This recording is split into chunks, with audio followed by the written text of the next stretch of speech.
El día de hoy para el curso de biología, con respecto a segundo año, vamos a llevar lo que es histología. Bien, recordemos que la histología es una de las ramas de la biología que también está unida a la parte anatómica. Cuando hablamos de histología, hablamos del estudio de los tejidos. Dentro del cuerpo humano tenemos 4 tejidos básicos o fundamentales, tanto el tejido epitelial, el tejido conectivo, el tejido muscular, tejido nervioso. ¿Sí? ¿Y qué cosa es un tejido entonces? Un tejido va a estar formado por un conjunto de células similares que tienen un mismo origen embrionario y comienzan a agruparse para llevar una función específica. ¿Sí? La unión de estos tejidos formarán un órgano. Dentro de ellos el órgano más grande que tenemos, más extenso, es la piel. Entonces, la clasificación de los tejidos va a estar dada lógicamente por la función específica que van a tener. Tenemos un tejido epitelial que tiene la función de recubrir, tiene la función de segregar sustancias. Tenemos el tejido conectivo. Dentro de este tejido hay otros subtejidos, ¿no?, que tienen funciones de conectar tejidos, conectar a órganos, ¿sí? Forman órganos de sostén o mantenimiento. Tenemos tejidos musculares que permiten el movimiento de vísceras, el movimiento de músculos, el movimiento cardíaco, y tejidos nerviosos que formará a todo el conjunto de neuronas para la coordinación del organismo. ¿Sí? Entonces aquí en la imagen podemos apreciar cómo es un tejido óseo, ¿sí?, un tejido nervioso a través de una neurona. En la parte superior son los osteocitos. En la parte inferior tenemos el tejido muscular, esquelético en este caso, con la ahí estriada las células, y el tejido epitelial, ¿no?, característico de nosotros, ciliados en este caso. Entonces, el primer tejido que vamos a mencionar corresponde al tejido epitelial. Este tejido epitelial forma recubierta protectora, o sea, forma la piel, ¿no? Va a recubrir toda la superficie del cuerpo, tanto externa como interna. Tapiza cavidades, ¿no? Cubre tractos digestivos, tractos respiratorios, tractos excretores, reproductores. Forma recubrimientos internos en la mayoría de órganos, internos y externos, no te olvides. Y es un tejido avascular. Avascular quiere decir que no presenta vasos sanguíneos, ¿sí?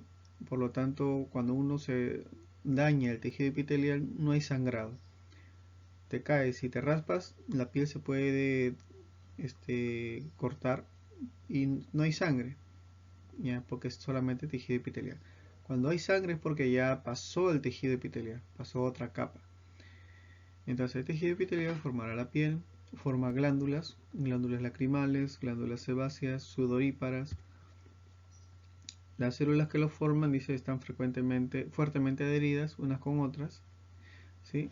Y generalmente la parte superior de las células está expuesta, ¿no?, al medio exterior o a un espacio o cavidad. Dentro de este tipo de células del tejido epitelial tenemos las células planas. Su característica son escamosas, delgadas, aplastadas, por lo general las células de la piel, de forma directa. Tenemos células cúbicas que tienen una forma cilíndrica, ¿sí? Al decir cilindro quiere decir que se parece a los dados. Esas células epiteliales cúbicas, por ejemplo, están en la parte de los labios, en la parte de la lengua, en la parte de algunas estructuras de cavidades, ¿sí? Las prismáticas o columnares, ¿sí?, son delgadas, son cilíndricas, alargadas, y su núcleo está solamente cerca de la base. Ahí podemos ver una imagen de cada una de estas células. En algunos casos las células cúbicas también, por ejemplo, forman glándulas, como lo vemos ahí. De acuerdo a su disposición de las células en el tejido epitelial, pueden ser simples, quiere decir que hay una sola capa de células. Puede ser estratificado, quiere decir que hay 2 o 3 capas más. Puede ser pseudoestratificado, quiere decir que es una sola capa, pero por la forma del núcleo y la ubicación del núcleo aparenta haber más capas. Entonces ahí, por ejemplo, en la C tenemos una célula epitelial, ¿sí?, simple. En la D simple pero es cúbica. En la E es cúbica pero ciliada por los pelitos que presenta. Igual en la A tenemos basales simples. En la B estratificado, ¿por qué? Porque tiene capas, tiene niveles. En la F de igual manera, ¿no? Hay niveles. Entonces, dentro del tejido epitelial de revestimiento tenemos tejidos simples y estratificados. ¿Sí? En el caso de los simples, solamente es una sola célula. Se ubica, por ejemplo, en la pleura, en el pericardio, ¿no? En las paredes de los alvéolos. En el caso de los estratificados, presentan queratina. La queratina es una sustancia que permite darle rigidez a la piel, ¿no? Una capa protectora a la piel. Por lo tanto, se encuentra en la zona epidérmica. Cuando esta queratina se acumula, puede formar callosidades. Hay estructuras también no queratinizadas, ¿sí? El cual presenta varias células planas y no van a presentar estas callosidades, ¿no? Por ejemplo, estas células podemos encontrar en la cavidad bucal, en la zona del esófago, ¿sí? En la zona de la vagina, el ano y el recto. Son células que con el tiempo se van escamando, se van exfoliando. Exfoliar quiere decir que se van a ir desprendiendo conforme pase su tiempo de vida. Y el tiempo de vida de una célula epitelial fluctúa entre los 5 días. Tenemos epitelios prismáticos, también simples y estratificados. ¿Sí? En los simples pueden ser ciliados. Cuando hablamos ciliados es porque en la parte superior de la célula hay una especie de pelitos llamados cilios. Estos cilios se encargan de atrapar sustancias o eliminar sustancias. En este caso, nuestro conducto respiratorio. El conducto respiratorio tiene cilios en sus células que permiten atrapar los aromas. Tenemos epitelios simples de borde estriado, ¿sí? Que se encuentran, por ejemplo, en el intestino delgado. Y estratificados en la zona de las glándulas lacrimales y en la laringe. Aquí podemos ver otra imagen de un epitelio plano simple, ¿sí? En la parte de abajo, donde dice capilares, es porque hay tejido conectivo. El tejido epitelial solo sería esta primera capa de acá. De igual manera, acá tenemos acostado un tejido epitelial plano estratificado, no queratinizado. ¿Sí? Estratificado porque tiene varias capas. ¿Sí? Y en la parte de abajo tiene una membrana basal. Esta es una imagen de microscopio. Así se verían los tejidos simples en un endotelio. ¿Sí? Estos puntitos negros que tú ves aquí vendría a ser la zona de unión de núcleos, ¿sí? De las células epiteliales. La zona del epidermis entonces va a estar conformada por dos capas, la zona externa e interna. La zona interna es vascular, ya pertenece a otro tipo de tejido, pero la zona externa, que es lo que nos importa, va a estar separada por esta membrana basal. ¿Sí? Entonces aquí vamos a tener células y queratina. Y en su parte más baja algunas células que se van a ir desprendiendo. ¿Sí? Mira aquí la epidermis, cómo se divide, todas estas zonas es conectiva. Entonces, esta célula va aumentando en tamaño, va creciendo y va subiendo a la superficie. Llega un momento que se desprende totalmente con la queratina, en un proceso llamado exfoliación. Aquí podemos ver una foto microscópica, lógicamente. Tejido conectivo, está en toda esta zona hacia abajo. ¿Sí? Todo esto hacia abajo es tejido conectivo. Y aquí hay una membrana basal. Y comienza a subir las células. ¿Sí?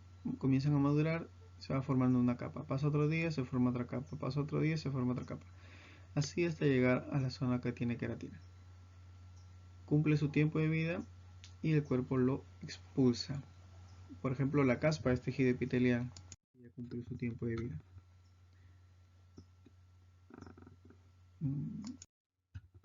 Tenemos aquí otra imagen, una membrana basal, las células de forma pseudoestratificada, ¿sí? Por la forma del núcleo, ¿recuerdas? Y acá tenemos células que van a eliminar sustancias. En este caso acá hay células de tipo ciliado. Aquí tenemos otro epitelio estratificado. ¿Sí?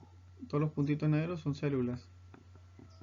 Entonces tenemos un sinnúmero de células estratificados pero que no tienen queratina. ¿Sí? Hay epitelio de ese tipo. Entonces aquí tenemos como ejemplo en la boca, dice que encontramos en la vagina y el esófago. ¿Ya? En el caso de estos conductos, porque pueden estar en contacto con partes externas como alimentos, ¿sí? Sobre todo la boca y el esófago. Tenemos el epitelio prismático por su forma, ¿no? Cúbica, prísmica, de forma de prismas, ¿sí? Pueden tener microvellosidades o pueden presentar cilios. Acá hay otras fotografías, ¿sí? De cilios con microvellosidades.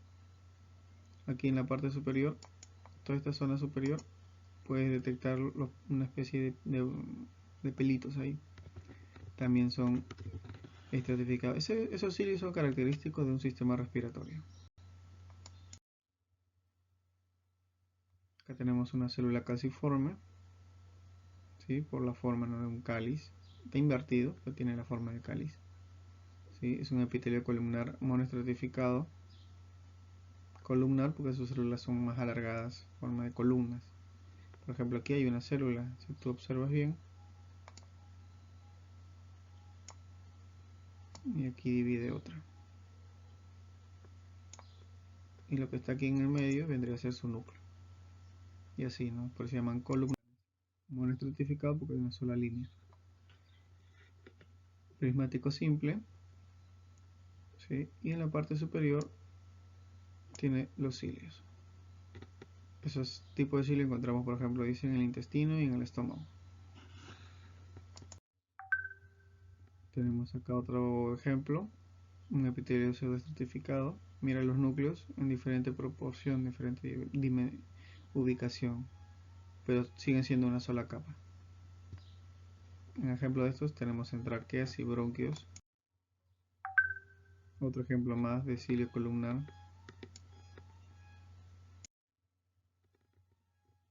¿Sí?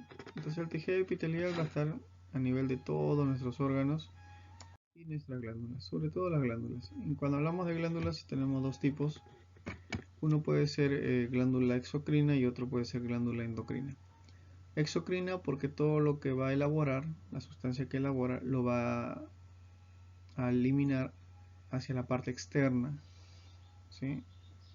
O hacia una cavidad, pero que va a ir hacia la parte externa. Por ejemplo, las glándulas salivales, las glándulas sudoríparas, las glándulas sebáceas. En cambio, las glándulas endocrinas también elaboran sustancias, pero esas sustancias van a ir a un torrente sanguíneo, a un capilar, y a esta sustancia se le llama hormona. La exocrina no elabora hormonas, solo la endocrina.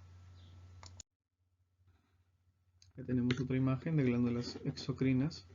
¿Sí? Mira la forma que tiene. ¿Sí? Y aquí comienza a eliminar sustancias hacia la parte externa, ¿no? A través de una secreción.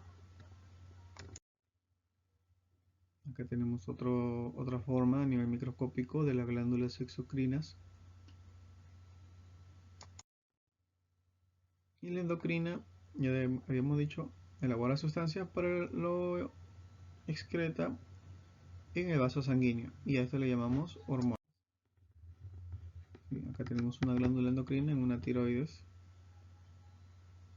¿Sí? Acá tenemos las células que van a formar esta glándula endocrina y lógicamente lo va a vertir dentro del vaso sanguíneo. Bien, jóvenes, entonces estas glándulas y el tejido en sí van a estar unidos todos entre sí a través de uniones intercelulares y posteriormente se van a unir a través también de tejido conectivo a diferentes tipos de órganos. ¿Sí? Acá tenemos una imagen de cómo es una unión intercelular. ¿Sí? Se une un conjunto de proteínas entre sí, entre membranas y se unen a otras estructuras. Acá tenemos aquí al costadito un canal, ¿no? Está formado también por proteínas para el paso de nutrientes. Son proteínas transportadoras. Muy bien, hasta aquí. Muchas gracias y en la próxima clase hablaremos de otros tejidos.